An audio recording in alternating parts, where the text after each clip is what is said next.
所有思考分析出嚟嘅嘢，其實都係得兩個答案嘅啫。好啦，如果你話你想做一盤生意嘅話，咁只會有邊兩個答案啊？賺錢同埋蝕錢係咪啊？有幾複雜啫 ？OK， 可能你會諗到好複雜，賺錢同埋蝕錢。如果賺錢嘅有冇問題啊？冇問題啦，係蝕錢先有問題啫嘛，係咪？OK 啊，蝕錢其實我話個思考永遠得幾多個答案啊？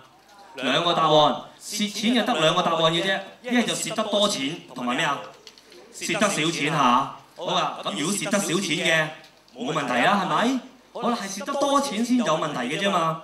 好啦，咁蝕得多錢嘅話，又係諗下，都係衍生幾多個答案啊？兩個答案。好啦，第一就係蝕自己錢，定係蝕人哋嘅錢嘅啫。咁如果蝕人哋嘅錢點啊？冇問題啊，蝕自己嘅錢先有問題嘅啫嘛。好啦，咁我又再諗啦，蝕自己嘅錢有幾多個答案啊？兩個答案嘅啫。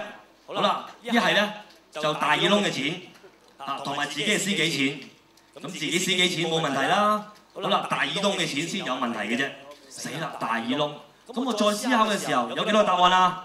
都係兩個。好啦，大耳窿係分兩種嘅啫，一係惡，一係唔惡嘅啫。